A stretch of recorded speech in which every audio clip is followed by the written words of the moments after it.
কণ্ঠ রূপালী পর্দায় সবচেয়ে জোরালো কণ্ঠ হিসাবে বিবেচিত হয়। এমনকি অমিতাভের কণ্ঠ ব্যবহৃত হয় ভারত সরকার কর্তৃক সচেতনামূলক কলার টিউনেও। তবে এবার সেই কণ্ঠ আর শোনা যাবে না।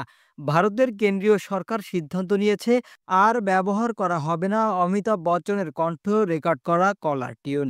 সাইবার অপরাধ, কোভিড সতর্কতা বা স্বাস্থ্য সংক্রান্ত বিভিন্ন বার্তা মানুষের কাছে পৌঁছে দিতে গত কয়েক বছর ধরে বিগ বির গম্ভীর কণ্ঠে রেকর্ড করা কলার টিউন ব্যবহার করা হচ্ছিল।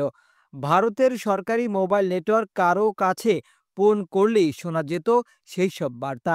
সাইবার জালিয়াতি থেকে সাবধান থাকুন, ব্যক্তিগত তথ্য কারোর সঙ্গে শেয়ার করবেন না, ইত্যাদি। এই বার্তা প্রথমে সচেতনতা বৃদ্ধিতে কার্যকর ভূমিকা রাখলেও সময়ের সঙ্গে সঙ্গে নাগরিকদের বিরক্তির কারণ হয়ে দাঁড়ায়।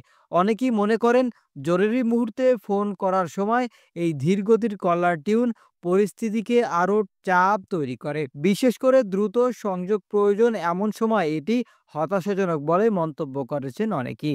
সোশ্যাল মিডিয়ায় এ নিয়ে দীর্ঘদিন ধরে চলে আসছিল ক্ষোভ। কেউ কেউ সরাসরি অমিতাভ বচ্চনকে ট্যাগ করে এমন বার্তা দেন, যেখানে তাকে এ ধরনের প্রচার থেকে সরে আসার আহ্বান জানানো হয়। সম্প্রতি অমিতাভ বচ্চন তার এক্স হ্যান্ডেলে একটি পোস্ট দেন। সেখানে তিনি লেখেন, হ্যাঁ আমি একজন প্রশংসক। এক নেটিজেন কটাক্ষ করে রিপ্লাই দেন, তাহলে এবার ফোনে এক জিনিস বারবার বলা বন্ধ করুন। জবাবে অমিতাভ লেখেন, আমি তো আর নিজে বসে সেটা চালাই না, এটি সরকারের উদ্যোগ। আপনার উচিত সরাসরি সংশ্লিষ্ট কর্তৃপক্ষকে জানানো। এই দ্বিপাক্ষিক কথোপকথন বেশ ভাইরাল হয় এবং অনেকেই এতে হাস্যরসের ছোঁয়া খুঁজে পান। আবার কেউ কেউ মনে করেন এমন উদ্যোগ যদি বিরক্তিকর হয়ে ওঠে তা বন্ধ করাই উত্তম। শেষ পর্যন্ত বন্ধ হচ্ছে সেই কণ্ঠ। সব আলোচনা পরিপ্রেক্ষিতে ভারত সরকার সিদ্ধান্ত নিয়েছে অমিতাভ বচ্চনের কণ্ঠে রেকর্ড করা কলার টিউন বন্ধ করে দেওয়া হবে।